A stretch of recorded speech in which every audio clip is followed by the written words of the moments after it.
First time dengue വരുമ്പോൾ പലപ്പോഴും maybe ഒരു 60 to 70% അസിംറ്റമാറ്റിക് തന്നെയാണ്. നമ്മള് മീൻസ് ഇങ്ങനെ WHO ഒരു dengue study community medicine department ചെയ്തായിരുന്നു ട്രിവാൻഡ്രം മെഡിക്കൽ കോളേജില്. അതില് ഈ പല 9-year-old ചിൽഡ്രൻ ആ ഗ്രൂപ്പിലാണ് ചെയ്തത്. ട്രിവാൻഡ്രം ഏരിയയിൽ തന്നെ ചില ഏരിയാസിൽ 60% IgG പോസിറ്റീവ് ആയിരുന്നു. അവർക്ക് ആർക്കും ഡെങ്കി വന്നതായിട്ട് അറിയില്ല. ആ ഒരു പോയിന്റ് മൈൻഡിൽ വയ്ക്കണം. സെക്കൻഡറി ഡെങ്കിയാണ് സിവിയർ ആയിട്ട് വരുന്നത് എന്ന് പറഞ്ഞ് സെക്കൻഡറി ഡെങ്കിയാണോ അറിയാൻ വേണ്ടി ഹിസ്റ്ററിയിൽ മാത്രം റിലേറ്റ് ചെയ്തിട്ട് കാര്യമില്ല. കാരണം ഫസ്റ്റ് ടൈം വരുന്ന ഇൻഫെക്ഷൻ പലപ്പോഴും അസിംറ്റമാറ്റിക് ആയിരുന്നിരിക്കാം. Now coming to the risk factors, ഡെങ്കിന്റെ അല്ലെങ്കിൽ H1N1 പോലെ തന്നെ ഈ കോമോഡിറ്റീസ് ഉള്ള ആൾക്കാർ, elderly, so children less than 15 years of age, അവരൊക്കെ തന്നെയാണ് ഒരു ഹൈ റിസ്ക് കാറ്റഗറി ആയിട്ട് പറയുന്നത്. So any person with comorbidities, extremes of age etcetera, so dengue വരുമ്പോൾ we should be very carefully monitoring them for development of symptoms.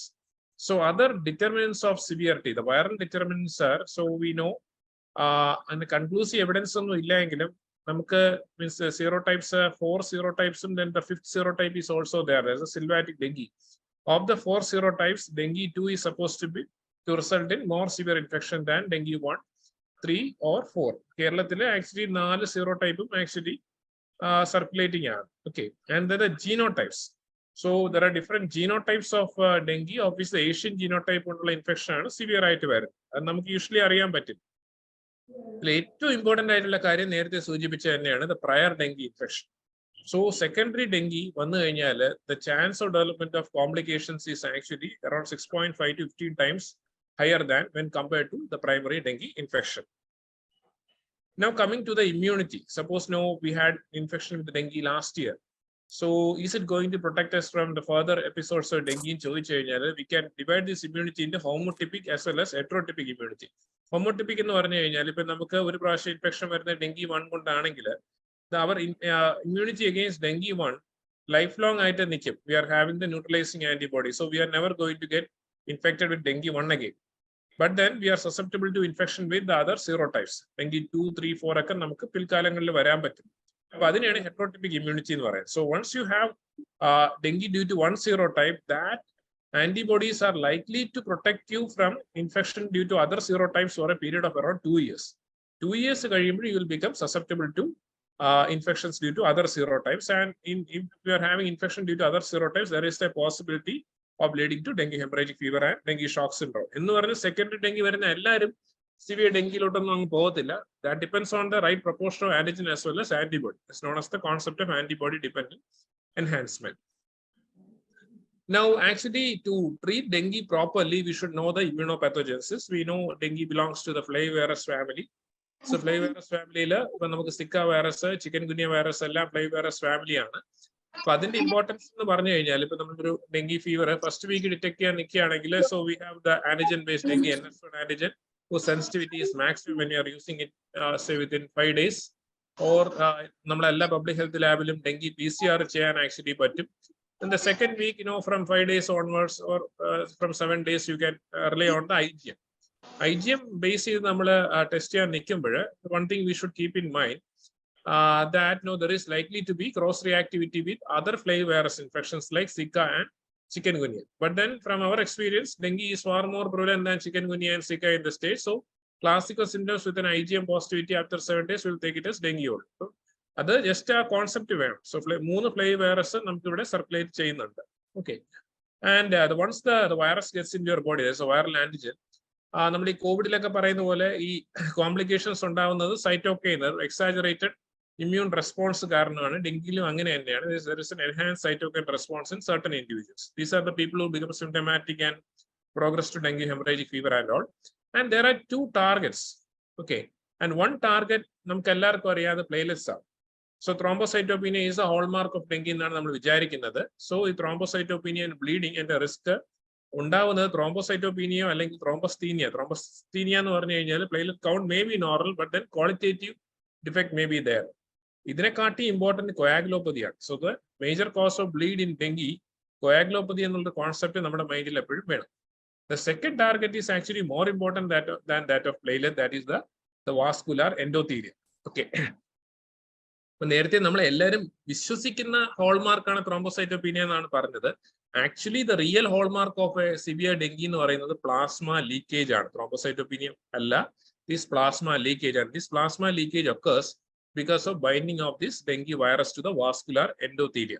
So vascular endothelium will bind the gap junctions widen. There is a plasma leakage which occurs during the critical phase. So we know dengue, there is a febrile phase which may last up to say 3 to 5 days, and then there is a period of effervescence, and then the critical phase will start. The critical phase through say may last for around say 48 to 72 hours. It is during this phase that the plasma leakage will occur. So plasma leakage so intravascular fluid might shift to the extravascular space, and the patient can go into hypotension, profound shock. But in the reflection, so plasma leakage ascites if you are looking at the hematocrit, PCV there might be a 20% increase. Also, there will be features of serocytes. And then we should know the current classification of dengue. So the current WHO classification of dengue, which is there in the national as well as the state guidelines, is we classify it into dengue without warning signs, then dengue with warning signs, and a severe dengue. So dengue without warning signs, we all know the fever with 2 or more of the following symptoms: nausea, vomiting, then the measles like rash, then generalized ache, retrobulbar, retroorbital pain, myalgia, arthralgia. So this is fever plus plus the patient is having leukopenia and thrombocytopenia. Definitely you can say the patient is having a probable dengue without warning signs. But we alert dengue with warning signs. For that, we should know what the warning signs are. So on the PHC or CHC, the patient is coming to you. A lot of patients will come to you. So you should be able to identify the patients who are likely to progress to severe dengue. So for that, now what you can do is actually focus on the warning signs. So the warning signs, the two important warning signs are the abdominal pain. So the problem with this is that abdominal pain is so abdominal pain chance. So we need to actually qualify this the symptom further. So we say that intense persistent abdominal pain.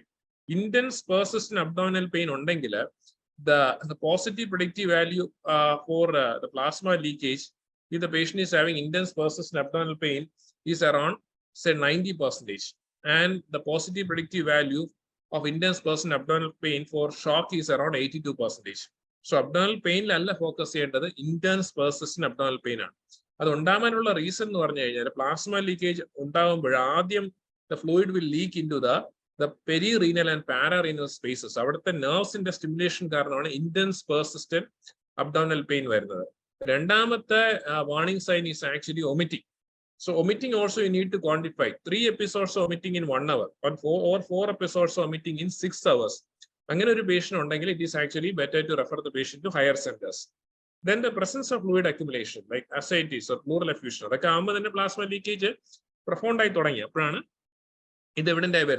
Definitely, that's a warning sign. The presence of mucosal bleeding is a warning sign. Presence of hepatomegaly more than 2 centimeters is a warning sign. Excessive fatigability, agitation, this is a warning sign. Karnam, excessive fatigability as well as agitation hypoperfusion tissue hypoxia evidence. Then the last is actually an increasing hematocrit with a rapidly dropping platelet count. So it is not a dropping platelet count alone. So it's a dropping platelet count with an increase in hematocrit. So when will this hematocrit or the PCV increase and so it becomes more than 20% when there is plasma leakage? So these are the warning signs. So this is the primary care in focus here. The patient who is coming with the dengue, probable dengue, so you should be monitoring the warning signs. So discharge the vita polym, so you should educate the patient regarding these warning signs, and if these warning signs the patient gives history suggestive of these warning signs, then the timely referral is very, very important. Now coming to what comprises this severe dengue. Severe dengue is the polyserocytis, that is fluid accumulation with evidence of respiratory distress, etc. Pleural effusion, hypoxia situation. Patient is having a compensated shock or a decompensated shock. Dengue, a compensated shock miss. So usually we will ask we will monitor the blood pressure. The decompensated shock we will be able to identify. But this compensated shock, we identify blood pressure 120 So compensated shock identify cheyanengil, we should monitor the systolic as well as diastolic blood pressure properly. Suppose the blood pressure is systolic is 120 and diastolic is 100, means that the pulse pressure is only 20. The pulse pressure, you know that is the difference between systolic and diastolic. So pulse pressure narrow ആയിട്ട് വരുമ്പോൾ patient compensated ഷോക്കിലാണ്. അത് നമുക്ക് identify ചെയ്യാൻ actually പറ്റണം. പലപ്പോഴും നമ്മൾ ഈ junior സ്റ്റുഡൻസിനെയൊക്കെ വെച്ച് ബി പി മോണിറ്റർ ചെയ്യുകയാണെങ്കിൽ 120 കറക്റ്റ് ആയിട്ട് മോണിറ്റർ ചെയ്യും, പക്ഷേ ഡയസ്റ്റോളിക് ബി പി ചിലപ്പോൾ പ്രോപ്പർ ആയിട്ട് എഴുതത്തില്ല. സോ ഡെങ്കിയില് systolic as well as the diastolic B P should be monitored properly.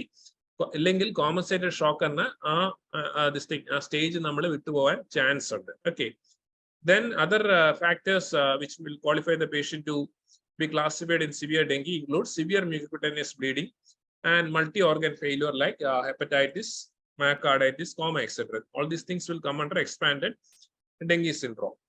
നേരത്തെയുള്ള classification dengue hemorrhagic fever എന്നുള്ള ഉണ്ടായിരുന്നു. So dengue hemorrhagic fever means a case with the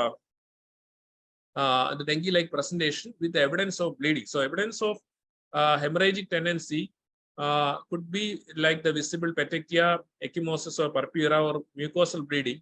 അല്ലെങ്കിൽ നമുക്ക് the positive tourniquet test നോക്കാം. Tourniquet test means, you know, the BP cuff we will inflate halfway between the systolic and diastolic BP and keep it like that for say 5 minutes. In the elbow അവിടെ ഒരു 1 inch square എത്ര petechia 5 minute കഴിഞ്ഞ് വരും നോക്കും. If there is more than 10 petechia, that means that there is a capillary fragility. So capillary fragility കൊണ്ടാണ് so this petechia is occurring, means that the endothelial involvement is there. അപ്പം അങ്ങനെ hemorrhagic tendency ഉള്ള patient platelet count less than 1 lakh ആണ് with evidence of plasma leakage. So what is the evidence of plasma leakage? Very important. A rise in hematocrit more than 20% for the age and sex of the individual. അല്ലെങ്കിൽ a more than 20% drop in hematocrit following oleum replacement, or evidence of ascites, pleural effusion, gallbladder or edema, etc. So ഈ dengue haemorrhagic fever ഉള്ള ഒരു പേഷ്യന്റിന് ഷോക്കും കൂടെ ഉണ്ട്. Compensate or decompensate shock ഉണ്ടെങ്കിലാണ് DSS എന്ന് പറയുന്നത്. Okay, so this is just a comparison between the WHO 1997 classification and 209 classification. നമ്മൾ ഒറ്റ കാര്യം മാത്രം അറിഞ്ഞാൽ മതി. We should be focusing on the red flag signs and we should be able to identify patients with DHF who are progressing to dengue shock syndrome. The pathophysiology of plasma leakage, usually the endothelium, endothelium is a target for the dengue NS1 antigen. So endothelium, there is something known as a glycocalyx, which usually will restrict the movement of the negatively charged molecule, large molecules into the interstitium. അതുകൊണ്ടാണ് സാധാരണ ഈ plasma leakage ഉണ്ടാവാത്തത്. But in dengue, what happens is that the NS1 will bind to heparan sulfate in the endothelial glycocalyx, which will lead to the widening of tight junctions. Angane this plasma leakage will occur. And what are the causes of bleeding in dengue fever and dengue hemorrhagic fever? Normally, causes of bleeding are eppozhum nammude focus thrombocytopenia അല്ലെങ്കിൽ platelet dysfunction ലാണ്. But then dengue, more important risk factor is likely to be an abnormality in the coagulation parameters like the INR as well as APTT. So these are all the mechanisms by which bleeding can occur. So don't just focus on the platelet count alone. You should also look at the alteration in the coagulation parameters also. And the cause of thrombocytopenia, we know that the destruction of platelets. അതുകൊണ്ടാണ് ചില ആൾക്കാർക്ക് steroids കൊടുക്കും platelet പെട്ടെന്ന് കൂടുന്നത്, because ITP like ഒരു mechanism ആണ്, immune mediated destruction of platelets.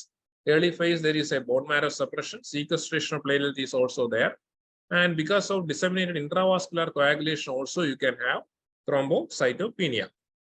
Now coming to the management, ഇതുവരെ ഉള്ളതിൽ ഏറ്റവും important thing, you should know the patient is having a febrile phase and the fever മാറുന്ന ഫേസിലാണ് പെട്ടെന്ന് platelet count കുറയാൻ തുടങ്ങുന്നതും the nadir of the WBC count out. Then we are having the critical phase. Critical phase the hallmark is actually the plasma leakage. Okay, so when we are approaching the management of dengue hemorrhagic fever, so the usual management is we will focus on the warning signs. The warning signs are നമ്മളും ചെയ്യുന്നത്. ഈ warning signs ൽ focus ചെയ്യുമ്പോഴുള്ള problem എന്ന് പറഞ്ഞു കഴിഞ്ഞാൽ warning signsന്റെ ഈ sensitivity സ്പെസിഫിറ്റി മാത്രം ഹൈ അല്ല. നമ്മൾ ഈ അബ്ഡോമിനൽ പെയിൻ മാത്രം പറഞ്ഞു കഴിഞ്ഞ് റെഫർ ചെയ്യാൻ നിൽക്കുകയാണെങ്കിലും majority of the patients may be having the warning signs. So there is actually a shift from the warning signs to the fluid leak. So the ideal time at which the referral should happen from a secondary to tertiary care center will be after identification of this plasma leakage. Another important thing is dengue management very simple fluid. Actually, all tropical infections complex to manage will be a severe dengue because the normal saline 1/3 intravascular space in 2/3 will go into the extravascular space. So plasma leakage intravascular volume optimize extravascular space blue effusion that will end up in compromising the life of the patient. So the correct intravascular volume manage how will you optimize the the rate of administration of fluids, etc. In critically ill individuals and all, it is suggested to do means in a USG guided administration of fluids. Namalda management means PHC like the classical dengue fever, so bed rest, antipyretics, adequate hydration. Then the educating the patients about the development of the warning signs and monitoring. This is actually focus here. Downs are important. Downs are so dengue, if you are using NSIDs, severe headache and paracetamol, you are suspecting dengue. If you are using NSIDs, the problem is that can lead to the platelet dysfunction. Critical phase platelet it might result in more the hemorrhagic or bleeding manifestations. That is something that we should keep in mind. അതുപോലെ തന്നെ a real indication ഇല്ലാതെ steroids use ചെയ്യാതിരിക്കാൻ ശ്രമിക്കണം.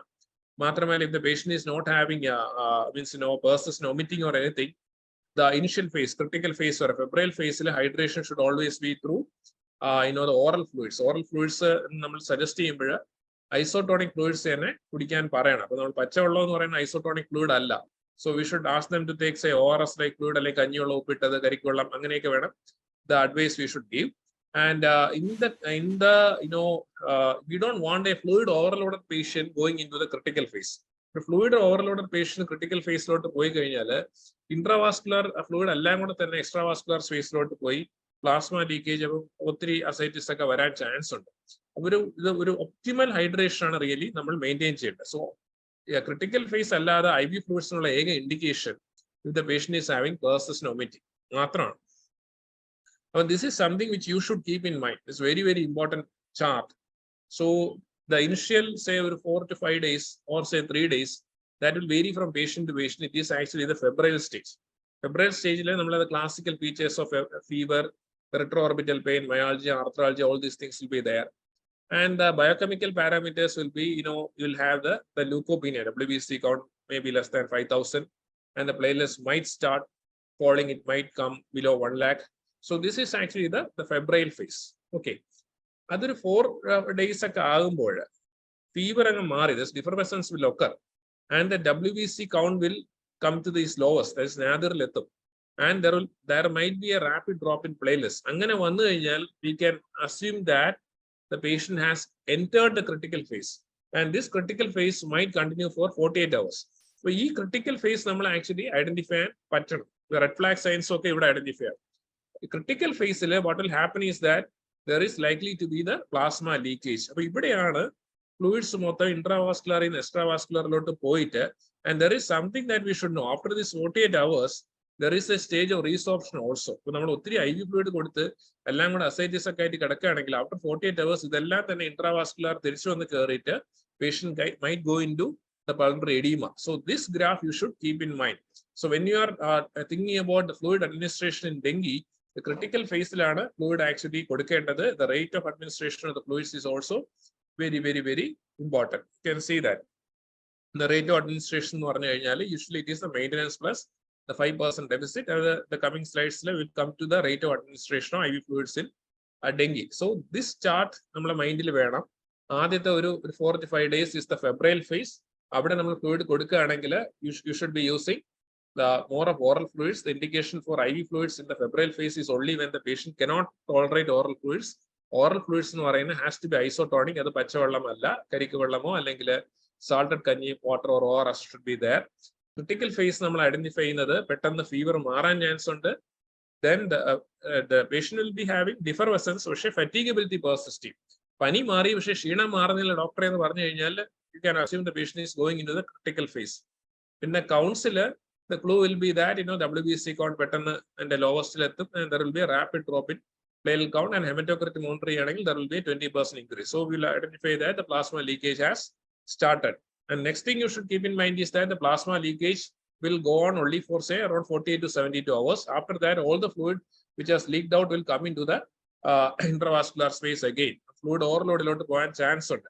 ഇതിൽ നിന്ന് തന്നെ മനസ്സിലാക്കാം how the fluid management. So how we are going to do the fluid management is very, very important. Okay. This is a interesting graph from the CDC. So which will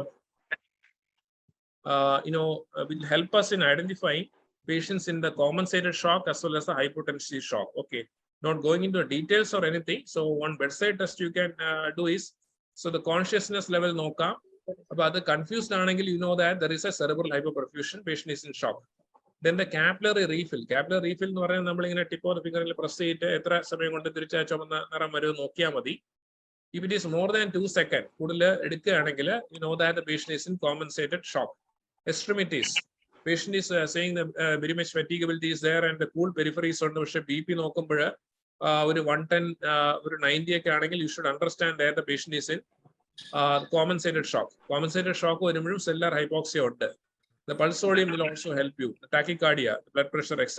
So this graph will help you in identifying patients who are really sick. Okay, now coming to the fluid management. So ഇതെല്ലാം തന്നെ നമ്മളെ സ്റ്റേറ്റിന്റെ dengue protocol ഉണ്ട്. I will just take you through the concept. Okay, so the patient is actually having a shock അല്ല, dengue hemorrhagic fever and early shock period. So you're going to resuscitate the patient. So your the plasma leakage has started. Patient is having hemorrhagic tendency, thrombocytopenia, and the hematocrit has increased by 20%. Hematocrit 20% increase either and artham plasma leakage has started. Okay, and you can use the crystalloids to resuscitate the patient. Could be normal saline or ringer lactate. Mari use here. We will start with 6 ml per kg per hour. Okay, and we'll give the infusion for 1 to 2 hours. That's the hematocrit നോക്കും. അപ്പോൾ haematocrit improvement എന്ന് പറഞ്ഞാൽ haematocrit കുറഞ്ഞു വന്നു patient clinically better ആണെങ്കിൽ നമുക്ക് next 4 hours കൊണ്ട് ഇതിന്റെ 6 ml per kg per hour എന്നുള്ളത് മാറ്റി കുറച്ച് means 3 ml per kg per hour 4 hours ഒന്നുകൂടെ ഹെമറ്റോക്രിറ്റ് നോക്കാം. Patient is doing well, we can actually bring it down to 1.5 ml per kg per hour. ആ റേറ്റിൽ 48 hours ആണ് കൊടുക്കുക. And we will monitor the hematocrit at 6 hours interval, and we will also monitor the hourly urine output. So the urine output should be around 7 ml per kg per hour. So ഇതാണ് patient improve ചെയ്താൽ. Second category എന്ന് പറഞ്ഞു കഴിഞ്ഞാൽ 6 ml per kg per hour വെച്ച് 2 മണിക്കൂർ NS കൊടുത്തു, പക്ഷേ patient is not improving. Okay, അപ്പൊ ഇംപ്രൂവ് ചെയ്യാതിരിക്കുന്ന 2 സിറ്റുവേഷൻ ഉണ്ടാവാം. വൺ ഈസ് ഹെമറ്റോക്രിറ്റ് കൂടി, നമ്മൾ റിപ്പീറ്റ് ഹെമറ്റോക്രിറ്റ് ആദ്യം 50 ആയിരുന്നു, പേഷ്യന്റ് ഇംപ്രൂവ് ചെയ്തില്ല, ഫ്ലൂയിഡ് കൊടുത്ത ശേഷം ഹെമറ്റോക്രിറ്റ് ഇപ്പൊ 55 ആയി. അപ്പൊ so what we should do is that we should increase the rate of administration of crystalloid. അപ്പം നമ്മൾ 6 നിന്ന് 10 ml per kg per hour. രണ്ടാമത്തെ ഒരു സിറ്റുവേഷൻ ആണ് വെരി ഇമ്പോർട്ടന്റ്. അതായത് ഹെമറ്റോക്രിറ്റ് കുറയുകയും ചെയ്തു, പക്ഷെ പേഷ്യന്റ് ഇംപ്രൂവ് ചെയ്യുന്നില്ല. അപ്പൊ നമ്മൾ ഫ്ലൂയിഡ് കൊടുത്തു 6 ml per kg per hour, haematocrit കുറഞ്ഞു, പക്ഷെ പേഷ്യന്റ് ഇംപ്രൂവ് ചെയ്യുന്നില്ല. At that point you should suspect internal hemorrhage suspect ചെയ്യണം, occult bleeding suspect ചെയ്യണം. അപ്പൊ അങ്ങനെ ഒരു പേഷ്യന്റിന് we should be giving blood means ideally we should be giving the whole blood 10 ml per kg. അത് കിട്ടാൻ പാടാണെങ്കിൽ pack red cell കൊടുക്കാം. ഇതിന്റെ importance എന്ന് പറയുന്നത് നമ്മൾ എപ്പോഴും നമ്മൾ ഡെങ്കിയിൽ ക്ലാസ് എടുക്കുക എപ്പോഴും പ്ലേലെറ്റ് കൊടുക്കുക, എപ്പോൾ പ്ലേലെറ്റ് കൊടുക്കാം. പ്ലേലെറ്റിന്റെ indication we know there is no role for prophylactic platelet transfusion. The indication for platelet എന്ന് പറയുന്നത് platelet count less than 10,000. That is an indication, or if there is any major bleed. അത് മാത്രമേ ഉള്ളൂ indication four പ്ലേലെറ്റ്.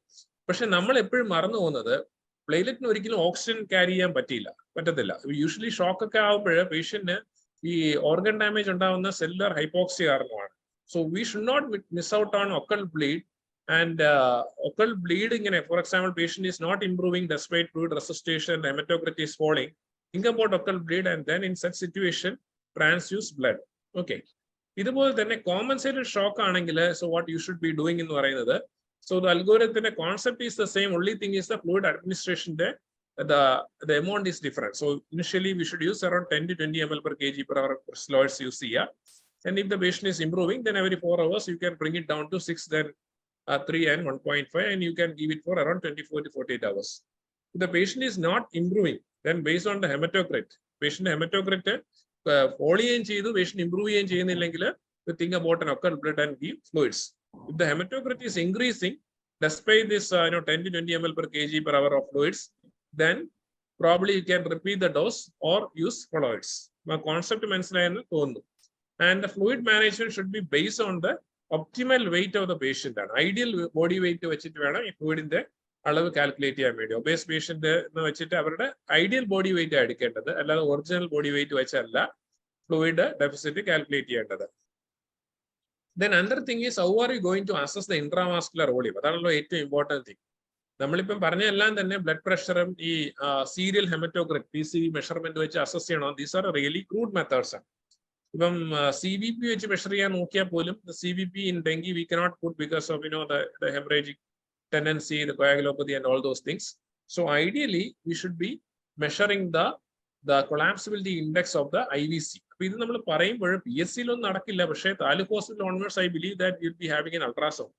So the patients who appear to be very sick, ideally if you're admitting such patients, if you're having an access to an ultrasound, it will be better to guide the fluid management based on the IVC collapsibility index. അങ്ങനെ വരുമ്പോൾ ഈ റേറ്റിനെ കാട്ടിയൊക്കെ ഉപരിയായിട്ട് IVC-നെ ഒരു ഫുള്ളായിട്ട് നിർത്തുക എന്നുള്ളത് മാത്രം നമ്മൾ നോക്കിയാൽ മതി. എക്സസ് ഡിസ്റ്റൻഷൻ പാടില്ല, കൊളാപ്സ്ഡ് IVC പാടില്ല. അപ്പോൾ നേരത്തെ ആ റേറ്റിനെ കാട്ടിയൊക്കെ ഉപരി if you are having an access to an ultrasound, it's very easy to guide the fluid management in dengue.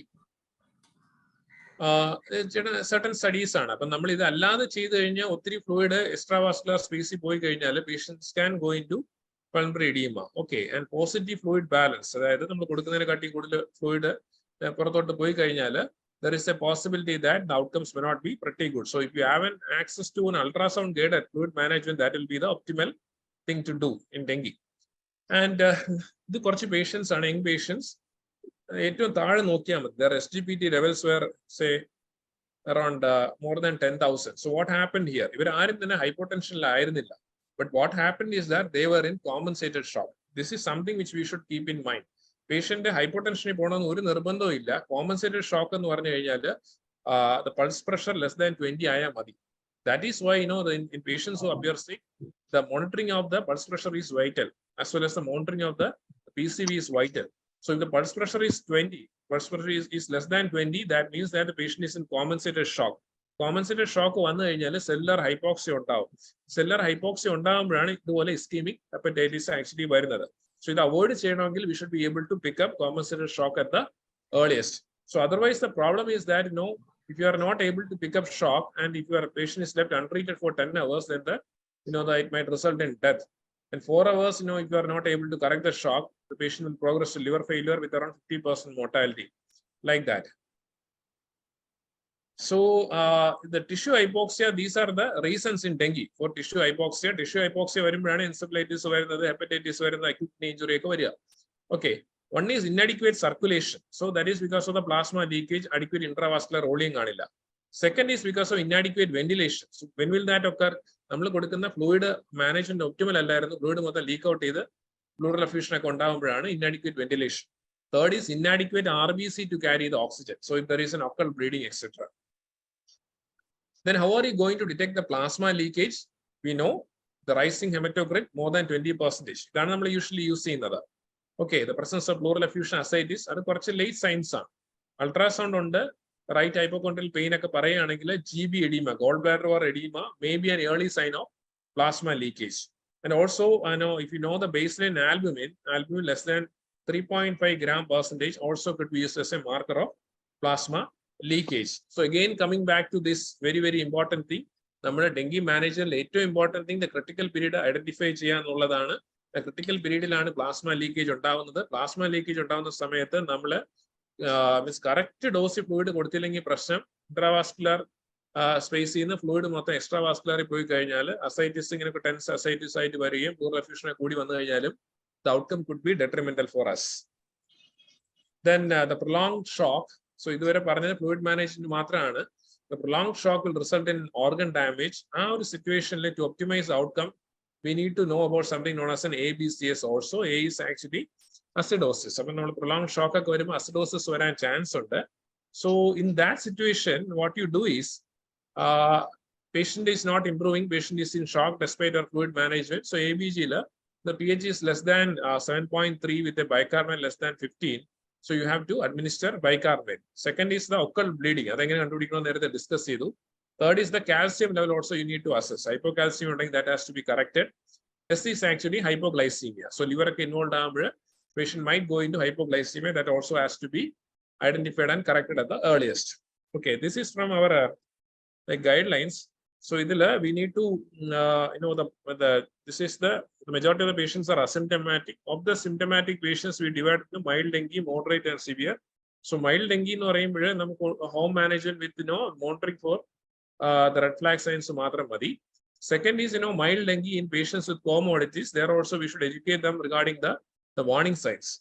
Then patients with warning signs, we should be looking for evidence of plasma leakage as well as organ damage. And severe dengue, so we discussed about shock and all. There is something else which is known as the expanded dengue syndrome. The expanded dengue syndrome, plasma leakage illade varan pattum. Anganeyana chila patients developing myocarditis even without plasma leakage, developing hepatitis without plasma leakage, developing encephalitis without plasma leakage, pancreatitis without plasma leakage. This is actually known as expanded dengue syndrome. Now, what are you going to monitor? So clinical parameters we know. So we know the excess fatigability, the patient is having altered sensorium, etc. We know that the patient probably is having a compensated shock like that. Vitals will have to be monitored every, say, 1 to 2 hours. And hematocrit ideally every 6 hours. Urine output, very important thing, has to be monitored hourly. So urine output to the fluid resuscitation day, optimal thing, the nurses in the role very important. And outbreak seasons eppozhum dengue mortality koodan karanam ottiri patients ingane vandu nammala hospitals okke flooded out. Ideypole thanne nurse-led protocols pala countries okke actually adopt cheyittundu. What we really require is monitoring, right? So even our students can be trained to put a chart like this and monitor all these things, and if there are any red flag signs to inform the treating doctor like that. So this is now what we discussed, the correction of the ABCS in the patient not improving. Check for acidosis, check for occult bleeding, check for hypocalcemia, check for hypoglycemia, and correct that. So another thing is indication for switching to colloids at your the tertiary care center ലാണ് ഇത് വേണ്ടി വരുന്നത്. Patient നമ്മൾ നോക്കുമ്പോൾ patient shock പോലെയൊക്കെയാണ്, it's not improving. പക്ഷേ patient puffy eyelid ഉണ്ട്, നല്ല പ്ലൂറൽ എഫ്യൂഷൻ, അസൈറ്റിസ്, ഇനി ഫ്ലൂയിഡ് കൊടുത്തു കഴിഞ്ഞാൽ എന്ത് സംഭവിക്കുന്ന അറിയില്ല. ആ സിറ്റുവേഷനിലാണ് we should be using colloids instead of crystalloids. Colloidsന്റെ oncotic pressure കൂടുതലാണ്, osmolarity actually കൂടുതലാണ്. So that the more fluid will be kept in the intravascular space. Atra leak out in the extravascular space pogathilla.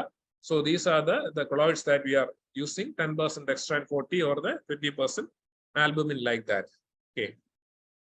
So that is not important for you, but this is very, very important. Okay. So the plasma leakage. Plasma leakage is actually the cornerstone of dengue management. എപ്പോഴും പലരും ചോദിക്കാറുണ്ട് ഈ means പപ്പായയുടെ extract അതൊക്കെ കൊടുക്കുന്ന നല്ലതല്ലേ, കാരണം അത് കൊടുത്തു കഴിഞ്ഞാൽ പ്ലേലെറ്റ് കൗണ്ട് കൂടുന്നു. അപ്പൊ അതിനുള്ള മറുപടി എന്ന് പറഞ്ഞു കഴിഞ്ഞാൽ ഈ പ്ലേലെറ്റ് കൗണ്ട് അല്ല ഇതിന്റെ മീൻസ് ദ ഹാൾമാർക്ക് ഓഫ് ഈ ഡെങ്കി എന്ന് പറയുന്നത് പ്ലാസ്മ ലീക്കേജ് ആണ്. പിന്നെ പ്ലേലെറ്റിനോ വാട്ട് എവർ യു ഡു, ഒന്നും ചെയ്താലും ചെയ്തില്ലെങ്കിലും അത് കുറഞ്ഞു വന്നിട്ട് കൂടി അങ്ങ് പോകും. But plasma leakage is the hallmark of dengue. അതിന് ഇങ്ങനത്തെ സാധനങ്ങൾ കൊടുത്താലൊന്നും യാതൊരു എഫക്റ്റും ഇല്ല. So plasma leakage we should be able to identify and we should be able to treat properly. Okay, so this is actually the start of the plasma leakage. It will stop by around 48 hours. അതുകൊണ്ടാണ് നമ്മൾ ഈ fluid management ചെയ്യുകയാണെങ്കിലും ഷോക്കിലൊക്കെ ആണെങ്കിൽ around 24 to 36 hours കൊടുക്കാവെന്ന് പറയുന്നത്. So patient is not in shock, you can give fluids up to 48 hours. ഇല്ലെങ്കിൽ എന്ത് സംഭവിക്കും, ഈ 48 hours കഴിയുമ്പോൾ റീസോപ്ഷൻ ഫേസ് സ്റ്റാർട്ട് ചെയ്യും. അപ്പൊ IV ഫ്ലൂയിഡ് കൊടുത്തുകൊണ്ടിരുന്നു കഴിഞ്ഞാൽ ഓൾറെഡി പുറത്ത് കിടക്കുന്ന ഫ്ലൂയിഡ് എല്ലാം കൂടെ അകത്തോട്ട് വരുമ്പോൾ IV ഫ്ലൂയിഡ് കൊടുത്തു കഴിഞ്ഞാൽ patient might go in to pulmonary oedema stage. Okay, and who are the patients at risk of severe bleeding? So now we know that the single most risk factor for severe bleeding is actually shock. More time the patient spends in shock, the more chance of coagulopathy and more chance of bleeding. That is why the patient is in shock and the patient is in coagulopathy. നമ്മൾ replace ചെയ്യുമ്പോൾ the replacement is 2 unit blood കൊടുക്കും, 1 unit FFP കൊടുക്കും, 1 unit the platelets കൊടുക്കും. And patient will also check for hypofibrinogenemia. And if it is less than 100, cryoprecipitate കൊടുക്കാം. പ്ലേലെറ്റ് മാത്രമല്ല വേണ്ടി വരുന്നതെന്ന് മനസ്സിലാക്കാം. ബ്ലഡ് വേണ്ടി വരും, ചിലപ്പോൾ FFP വേണ്ടി വരും, ക്രയോ ഒക്കെ വേണ്ടി വന്നേക്കാം. Then other risk factors for bleeding are hypotensive shock and with the metabolic acidosis, use of NSAID in the past, pre-existing peptic ulcer disease, anticoagulant therapy, etc. Then what are the indications for blood transfusion? So if there is a significant blood loss, more than 10% of the total blood volume, that we know. Occult bleeding ആണ് നമ്മൾ identify ചെയ്യേണ്ടത്. അതാണ് ഏറ്റവും important. That is, hematocrit is dropping but no clinical improvement in spite of adequate volume replacement. നേരത്തെ നമ്മൾ പറഞ്ഞു fluid നമ്മളെ കൊടുത്തു as per our guideline. Patient is not improving but hematocrit is dropping. Think about an occult bleed. അപ്പൊ HB ചിലപ്പോൾ നമ്മൾ നോക്കുമ്പോൾ 10 ഒക്കെ ആയിരിക്കാം, but still patient may be having an occult bleed. Or the patient is having shock. We know there is a plasma leakage. പക്ഷെ haematocrit കൂടിയിട്ടില്ല. നമുക്കറിയാം നമ്മൾ GB edema ഉണ്ട് അല്ലെങ്കിൽ ascites ഉണ്ട്, പക്ഷെ ഹെമറ്റോക്രിറ്റ് say around 40 ആണ്. നമ്മൾ we are expecting the hematocrit to increase, but it's not increasing and the patient is sick. Then also you should suspect an occult bleeding. So in short, these are the important steps in dengue management: early diagnosis, early detection of plasma leakage or the critical phase, patient not improving, focus on ABCS, acidosis, bleeding, hypocalcemia, hypoglycemia, and F is actually the fluid overload. Management of bleeding and diagnosis of bacterial infections and all, if there is any super infection. അപ്പൊ അതിൽ ഒരു കാര്യം നോക്കേണ്ടത്, some patients may be having persistent fever. നമ്മൾ പറഞ്ഞു critical phase ആകുമ്പോൾ usually fever മാറും. പക്ഷെ ചില പേഷ്യന്റ് ക്രിട്ടിക്കൽ ഫേസ് ആയി ഫീവർ കാണും, അത് കഴിഞ്ഞിട്ട് ഫീവർ ഇങ്ങനെ പെർസിസ്റ്റ് ആയിട്ടിരിക്കും. ഹൈ ഗ്രേഡ് ഫീവർ ആയിരിക്കാം. Patient not improving, patient is having cytopenias, patient is having splenomegaly. When you check the ferritin may be very high, sometimes more than 10,000 and all. It is in this situation you need to think about hemophagocytic lymphohistiocytosis, HLH. അപ്പോൾ അത് ഏത് infection trigger ചെയ്യാൻ പറ്റും. അപ്പം HLH നമ്മൾ suspect ചെയ്യേണ്ടത് എങ്ങനെയാണ്? Fever മാറാതെ ഇങ്ങനെ ഹൈ ഗ്രേഡ് ആയിട്ട് പോയിക്കൊണ്ടിരിക്കുകയാണ്. Then the cytopenias are worsening, organ dysfunction is actually worsening, triglyceride elevated ആയിരിക്കുന്നു, ferritin is very high. This is probably the indication for steroids in dengue. ഇവിടെ കോൺട്രവേഴ്സിൽ ആണ്, കാരണം steroids കൊടുക്കണം നിർബന്ധമില്ല. ബട്ട് ഡെങ്കിയിൽ എന്തെങ്കിലും ഇൻഡിക്കേഷൻ ഉണ്ടെങ്കിൽ ദിസ് ഇസ് HLH-ന് അത് ഇൻഡിക്കേറ്റഡ് ആണ്. Now, when will you discharge the patient? No fever for 24 hours. The patient should be hemodynamically stable with adequate urine output, and the platelet should be having an increasing trend, more than 50,000. Okay, increasing trend ആയിരിക്കണം. 50,000 എന്നുള്ളതല്ല, ഒരു falling trend ആണെങ്കിൽ 50,000 may be dangerous. ഒരു increasing trend more than 50,000, you can take it as an indication for discharging the patient.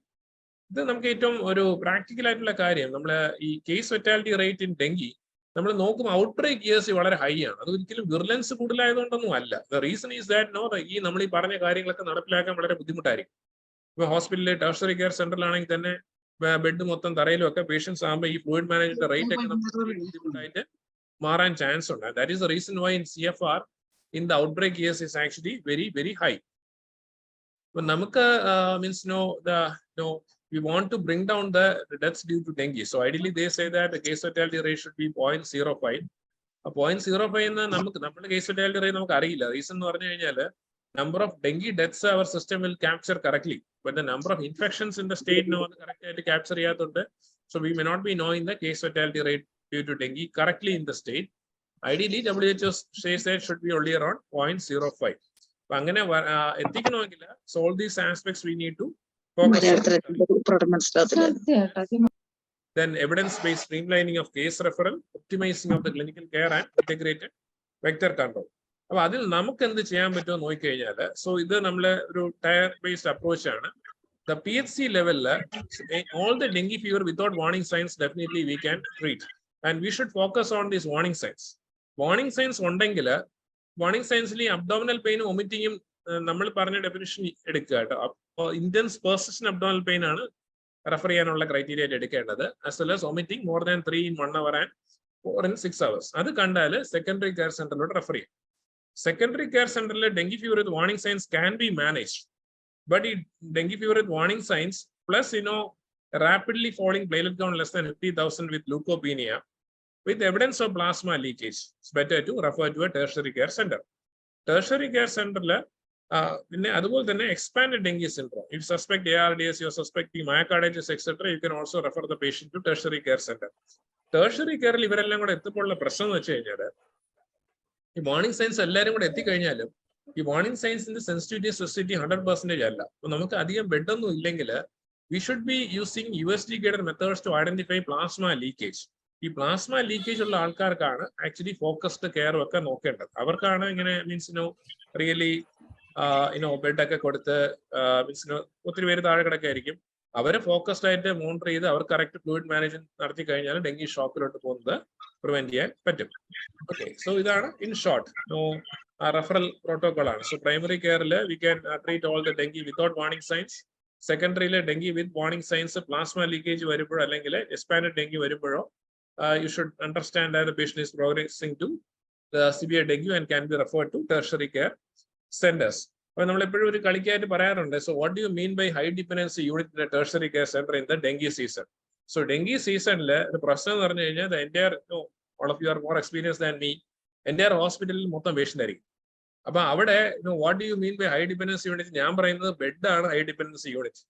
Okay, അപ്പൊ അതിൽ plasma leakage ഉള്ള ആൾക്കാർക്കാണ് നമ്മൾ really bed കൊടുക്കേണ്ടത്. ഓക്കെ, പിന്നെ ആ പ്ലാസ്മ ലീക്കേജ് ഉള്ള ആൾക്കാർക്ക് ബെഡ് കൊടുത്തിട്ട് അവരെ നമ്മൾ ഇന്റൻസ് ആയിട്ട് മോണിറ്റർ ചെയ്യും. അപ്പൊ പ്ലാസ്മ ലീക്കേജ് നേരത്തെ കണ്ടുപിടിക്കാനുള്ള ക്ലിനിക്കൽ മെത്തേഡ്സ് ആണ് ഇതുവരെ ഡിസ്കസ് ചെയ്തത്.